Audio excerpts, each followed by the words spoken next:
Hey everybody, we're back. It's tequila time. Got a package today in the mail, and I got two of the bottles I was given over the weekend. They're opens. One's a G4 Reposado. The other one is a older. What year is this? 2023 Tequila Ocho Reposado, and then I have an open 2024 Ocho Reposado. We're going to pour all three. We're going to kind of compare them. The two Ochos should be close to the same, even though they are from different estates. But I want to compare G4 and Ocho together. But before that, got a package in the mail. Pretty package. And it is from Leyenda Mezcal. Leyenda Mezcal is a mezcal company or mezcal brand that is in the wrong state to be considered a tequila. It is from Zacatecas, and they are not in the denomination of origin. So, though they make agave from blue rubber agave plants, they also they steam cook it in a brick oven. They use I believe they use a Tahona, and they, then open air fermentation, copper pot twice distilled, and it makes a little thing that looks like tequila. We'll put this down here. Tastes like tequila, but it's not tequila. Here's the Reposado. Nice and light. And last but not least, their Añejo. I have tried all three of these. Thanks to Mr. CJ Agave. I get to sample these. I'm going to do a separate video for that.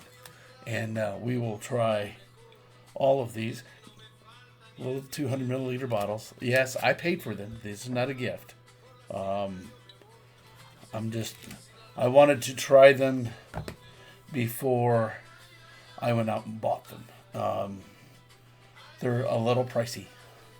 So, though, again, I bought this previous to tasting them with CJ. And after tasting them with CJ, I was like, now I'm really looking forward to this. And the Blanco is a crisp Blanco Reposado. Not nicely aged, just a light little bit. The Añejo, I'll leave that one for when we taste it. It's a little different than a typical Añejo that we normally drink. I think they char their barrels a little more so than what we're used to with our normal tequila. I think it's a little heavier char. So, looking forward to this coming soon, and we will try that. Wow. So, I wanted to do my newfound friend a favor, since he did me a favor. He gave me a bottle of G4 Reposado. Let's see, somewhere on here. There's a laser etch. I don't know. Anyway, I don't even know what year this bottle is. There's a laser etching on it. I'm gonna guess 23 by the etching on the bottom. I have tried this, but it's been a long time ago. So I wanted to do this again. Because I'm not sure that I bought a bottle. I might have. It's been that long ago. I'd have to look way back into my pictures and history. I know I haven't done a review of one. This was probably pre-me doing the YouTube channel. So, get that off there. So I'm going to pour a little Felipe Camarena's tequila into this glass.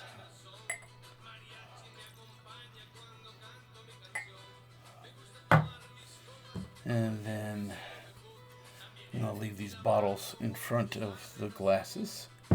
And then the single estate Ocho from 23. We'll put this in the Galway Social Club Glencairn.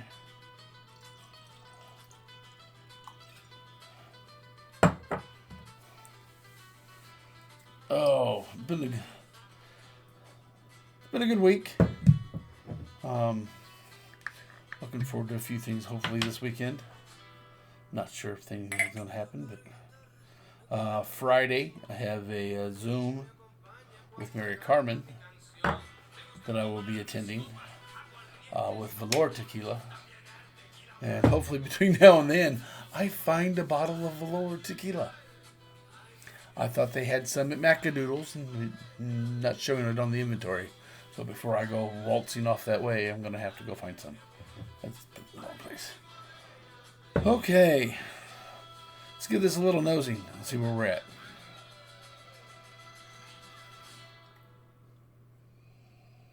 Yeah. Cooked agave. A little bit of that barrel.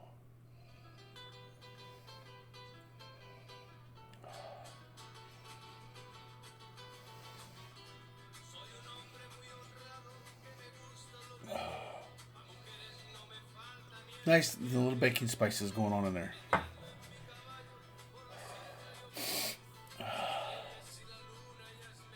Ooh, so okay. Right off the bat, this gives me a floral sweetness note.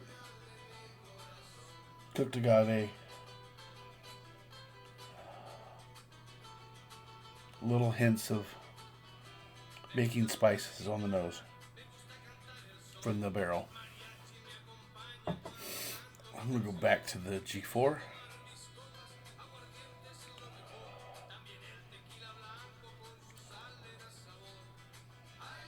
Just the cooked agave. That's the primary note on this.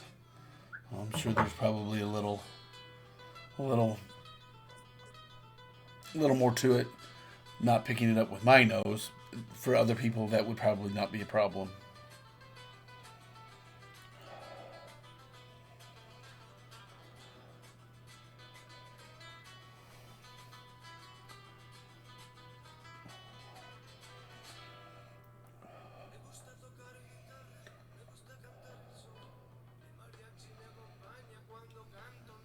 Light floral note. This has probably been open, more air to it, so it's going to be well oxidized. So let's start back with the G4. Let's give it a nice little taste. It is the first drink of tequila. I'm still looking at the screen. Sorry. Still first drink of the day for tequila. So let's give it a try.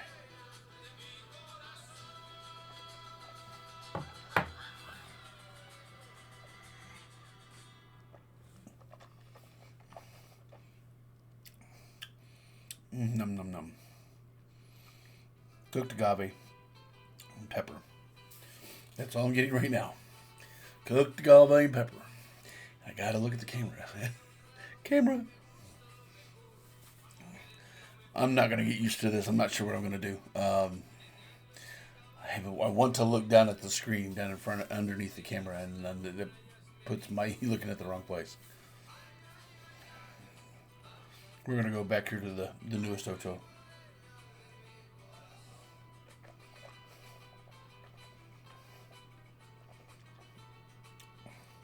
Yeah. Okay. Nice floral note. Cooked agave. Cooked agave sweetness. A little pepper on the back end. Go back to the G4.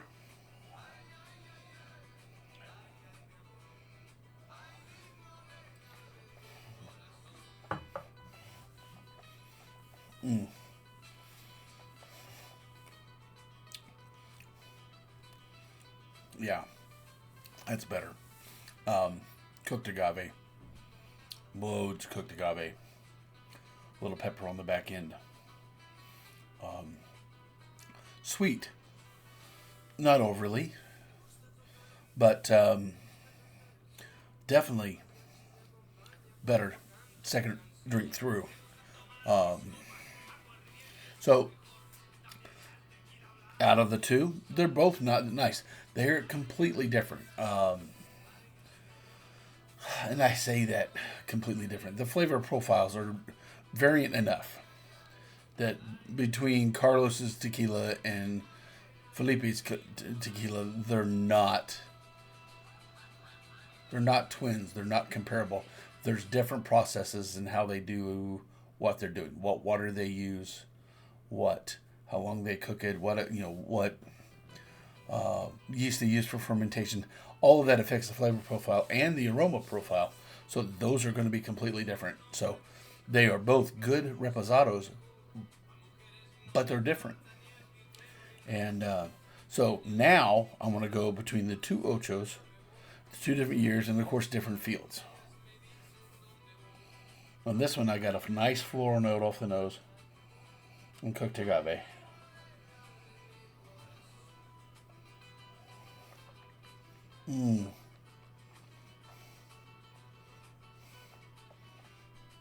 Okay. Wow. That has got a very strong's not the right word, very prevalent cooked agave sweetness. I mean, it was sweet on the tongue, and it's from the cooked agave. You've got a little longer aging, I believe. So we're going to look at colors. I don't know if I can get this to where it will show you. This has got a nice light hay color. This one is almost clear. Now, if I were to put this against a clear, you would see more of it. You can kind of see that's getting reflection of my shirt. But it's very, very light. So there's probably a little blue in this glass. I mean, just because of the glass.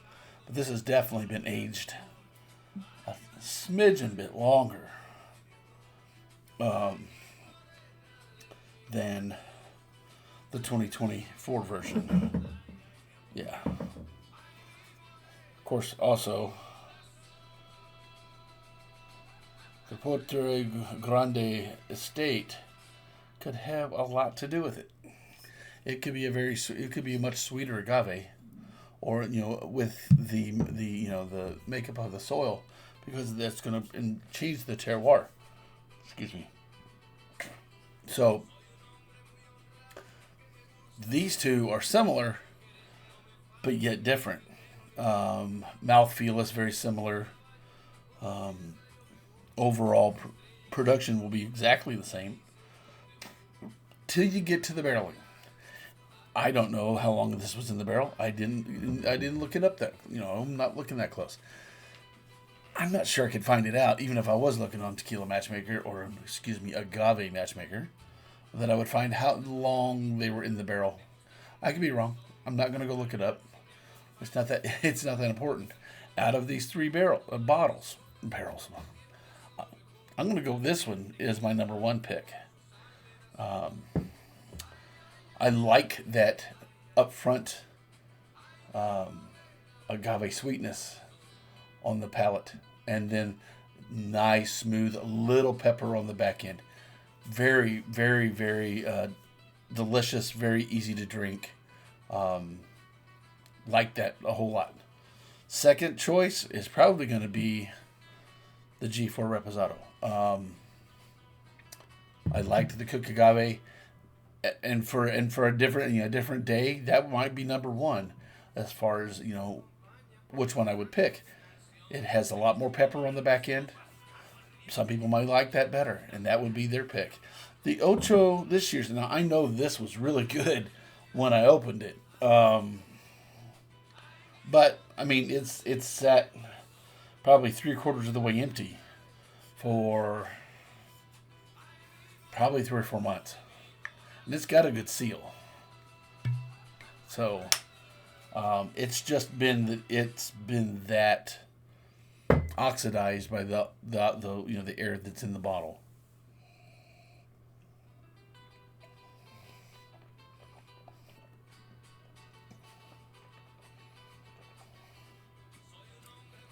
It's good.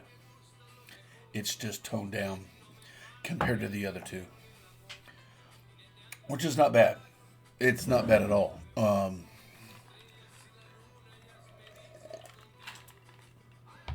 So, in saying that, if you're looking for a easy to drink, sweet, because of the cooked agave that comes through in the tequila, the barrel aging is going to, with short time that it is, it's going to soften it a little bit compared to the blancos, and it's going to add a little, a little baking spice, a little cinnamon, a little nutmeg type thing to the flavor of the overall flavor of the tequila. And doing that, it just changes its flavor profile just enough to where I think Reposado that seems to be my favorite in just about any brand. So, I enjoy all three of these. Each one of these would make a great Paloma. That would be a great thing to put into it, or even a ranch water with using Reposado. It would make a really nice one of those. And just to drink neat, which is my preferred way of drinking tequila. So, if you haven't tried one of these, if you can find an older bottle of Ocho Reposado from 2023, especially you can find this Porto Grande, try it. These aren't that expensive.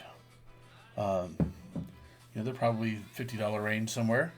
So try one, enjoy it. And if you have other Reposados, try them against them. I mean, I've got shelves full of Reposados, but I was trying to stay within the Camarena family to do these. I really wanted to do a G4, a Ocho, and then do an El Tesoro. But I drank all the El Tesoro. It was given to me by Jamie Ring, and it's a single barrel Reposado from El Tesoro. He wasn't that thrilled with it, and he said, "Hey, if you want it, you can have it." And it was part of a package deal that he bought, and I loved it. I really liked it. I have other single barrel Reposados. The problem is they're Suerte, and then we get into the Cascaween, and the Cascaween's just made so much different. It's going to be a completely different flavor profile. I could have pulled, a Fortaleza Reposado down there. That's going to be even more different because it's stone Tahona ground, not metal Tahona ground that some of these are. If I had a G4 Reposado, that would even be different than this. Because my favorite G4 is Blanco Madeira. And you put it in it, make it a Reposado or an Añejo out of it. Oh my, I'm going to be all over it. Yeah. I like the wood fermentation. I like that type of, not using stainless steel from fermentation. I like how it softens and adds something to the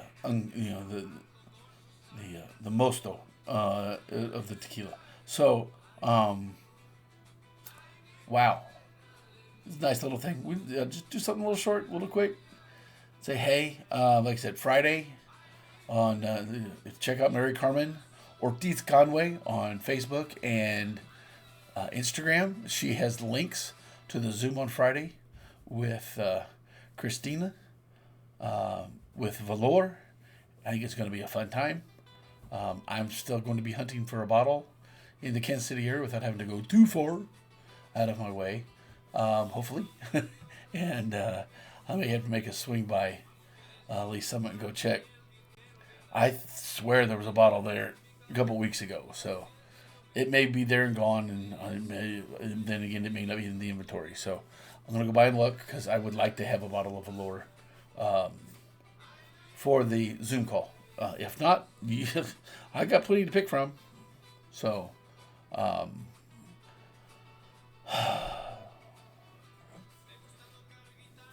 as I always say, do I always say it? I don't know if I always say it, but if you drink good tequila, the tequila will be good to you. Always get an additive free, a good tequila. If you wonder what that is, check it out on an Agave Matchmaker. Check out some of my videos. If I've done a review of it, more than likely it's additive free, and it's a good tequila. I don't think I've done too many. I don't think any of them have really bombed with me. Some of them have not met my palate requirements, but that doesn't mean that they're bad. It just means that they didn't live up to their hype, or it was not in my profile. So, till we meet again, drink a good tequila. Good tequila will be good to you. Salud.